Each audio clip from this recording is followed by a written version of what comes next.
숲속의 새 난쟁이. 옛날에 아내가 죽은 남자와 남편이 죽은 여자가 살았어요.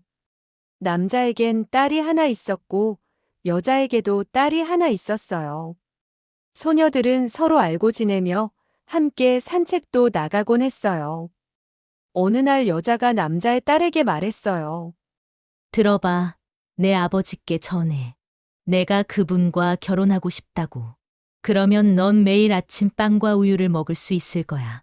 하지만 내 딸은 물을 마실 거야. 소녀가 집에 가서 아버지께 그 말을 전했어요. 남자가 말했어요. 어떻게 하지? 결혼은 즐거움이자 고통이 될 수도 있는데, 남자는 결정을 내리지 못하고 고민하다가 장화를 벗으며 말했어요. 이 장화를 받아라. 안에 구멍이 났지. 이걸 가지고 다락방으로 가서 큰 못에 걸고 물을 부어봐라. 만약 물이 담기면 내가 재혼을 하겠다. 하지만 물이 새면 재혼하지 않겠다. 소녀가 그대로 했어요. 그런데 물이 장화 꼭대기까지 가득 찼어요. 소녀가 아버지께 결과를 알려주자 남자는 직접 올라가 확인했어요. 남자는 과부에게 가서 청혼했고 결혼식이 치러졌답니다. 다음 날 아침 두 소녀가 일어났어요. 남자의 딸 앞에는 빵과 우유가 놓여 있었어요. 하지만 여자의 딸 앞에는 물만 놓여 있었어요. 두 번째 날에는 둘 다 똑같이 물만 놓여 있었어요. 세 번째 날 아침이 되자 남자의 딸 앞에는 물만 놓여 있었지만 여자의 딸 앞에는 빵과 우유 놓여 있었어요. 그 이후로 계속 그랬답니다. 새엄마는 의붓딸을 끔찍이 모질게 대했어요. 날마다 더 심하게 괴롭혔죠.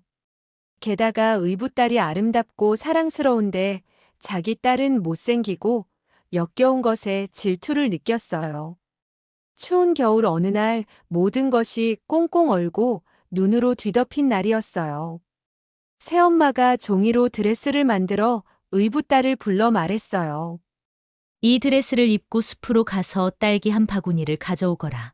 어머, 세상에. 소녀가 말했어요. 겨울에 나는 딸기는 없어요. 땅도 다 얼었고 온통 눈뿐인데요. 게다가 종이 드레스를 입고 가라니요. 밖이 너무 추워 얼어 죽고 말 거예요. 내 말을 거역하려는 거니? 새엄마가 말했어요. 당장 나가. 딸기 한 바구니를 구할 때까지 돌아올 생각도 하지 마. 새엄마는 의붓딸에게 빵 한 조각을 주며 말했어요. 이거면 하루는 버틸 거야. 소녀는 종이 드레스를 걸치고 바구니를 안고 길을 나섰어요. 온통 눈뿐이었어요. 초록 잎사귀라곤 찾아볼 수 없었답니다. 숲으로 들어서니 작은 집 한 채가 나왔어요. 3명의 난쟁이들이 밖을 엿보고 있었어요. 소녀가 정중히 인사를 하고 노크했어요. 그러자 목소리가 들려왔어요. 들어와! 소녀가 방으로 들어가 난로 옆 의자에 앉아 몸을 녹이며 빵을 먹기 시작했어요. 난쟁이들이 말했어요. 우리도 좀 줘! 그래요. 소녀가 빵을 반으로 나눠 그들에게 주었어요. 넌 왜 이 추운 겨울에 그렇게 얇은 옷을 입고 숲에 왔니? 딸기 한 바구니를 찾아야 해요. 그걸 구할 때까지 집에 못 돌아가요. 소녀가 빵을 다 먹자 난쟁이들이 빗자루를 주며 말했어요. 이걸로 뒷문에 있는 눈을 쓸어봐! 소녀가 밖으로 나가자 새 난쟁이가 서로 말했어요. 저 아이에게 뭘 줄까? 너무 착해서 자기 빵도 나눠줬잖아! 첫 번째 난쟁이가 말했어요. 내 선물은 매일 더 예뻐지는 거야! 두 번째 난쟁이가 말했어요. 내 선물은 말할 때마다 입에서 금화가 나오는 거야! 세 번째 난쟁이가 말했어요. 내 선물은 왕자가 와서 저 아이를 아내로 맞이하는 거야! 소녀는 빗자루로 집 뒤편에 눈을 쓸었어요. 그런데 눈 속에서 빨간 것이 보였어요. 어머나 잘 익은 딸기들이었어요. 소녀는 기뻐하며 바구니에 가득 담았어요. 난쟁이들에게 감사 인사를 하고 악수를 나눈 다음 집으로 달려갔답니다. 소녀가 집에 들어와 인사를 하자 입에서 금화 한 잎이 떨어졌어요. 숲에서 있었던 일을 말할 때마다 금화가 쏟아져 나와 온 방을 가득 채웠어요. 이 고향 것이 의붓자매가 소리쳤어요. 금으로 도배질을 하는구나. 하지만 속으로는 부러워서 자기도 숲에 가고 싶어졌어요. 엄마가 말했어요. 안 돼, 얘야. 추워서 얼어 죽을 수 있어. 하지만 딸이 너무 우겨서 엄마가 결국 허락했어요. 두꺼운 모피 드레스를 지어주고 버터 바른 빵과 케이크도 주었답니다. 소녀는 숲으로 가서 작은 집을 찾아갔어요. 새 난쟁이가 밖을 엿보고 있었지만 소녀는 인사도 하지 않고 방으로 들어가 난로 옆에 앉아 케이크를 먹기 시작했어요. 우리도 좀 줘. 난쟁이들이 말했어요. 내 먹을 것도 모자란데 다른 사람 줄 게 어딨어? 소녀가 다 먹자 난쟁이들이 말했어요. 빗자루로 뒷문 밖 눈을 쓸어줘. 왜 내가 해? 너희가 직접 해. 난 너희 종이 아니야. 소녀는 문 밖으로 나가버렸어요. 난쟁이들이 서로 말했어요. 저 아이에게 뭘 주지? 저렇게 거만하고 못된 신부를 가졌는데 첫 번째 난쟁이가 말했어요. 난 매일 더 못생겨지는 뭐를 줄래? 두 번째 난쟁이가 말했어요. 난 말할 때마다 입에서 두꺼비가 나오는 뭐를 줄래? 세 번째 난쟁이가 말했어요. 난 끔찍하게 죽는 뭐를 줄래? 소녀는 딸기를 하나도 찾지 못하고 분통을 터뜨리며 집으로 돌아갔어요. 집에서 엄마에게 말하려고 입을 열자 입에서 두꺼비가 튀어나왔어요. 말할 때마다 두꺼비가 나와서 모두가 그녀를 끔찍하게 여겼답니다. 새엄마는 더 화가 나서 하루 종일 의붓딸을 해칠 궁리만 했어요. 큰 냄비에 실을 넣고 팔팔 끓였어요. 그리고 뜨거운 실을 의붓딸의 어깨에 걸치며 도끼를 주고 말했어요. 꽁꽁언강으로 가서 얼음에 구멍을 내고 이 실들을 찬물에 헹구고 와라. 소녀는 거기로 가서 얼음에 구멍을 냈어요. 한참 헹구고 있는데 화려한 마차가 다가왔어요. 마차가 멈추고 왕자가 물었어요. 가엾은 아이야, 너는 누구며 여기서 무엇을 하고 있느냐? 저는 불쌍한 소녀예요. 지금 실을 헹구고 있어요. 왕자는 소녀에게 큰 동정심을 느꼈어요. 왕자가 말했어요. 나와 함께 가지 않겠느냐? 네, 기꺼이요. 소녀가 대답했어요. 새엄마와 의붓자매에게서 도망칠 수 있어 기뻤거든요.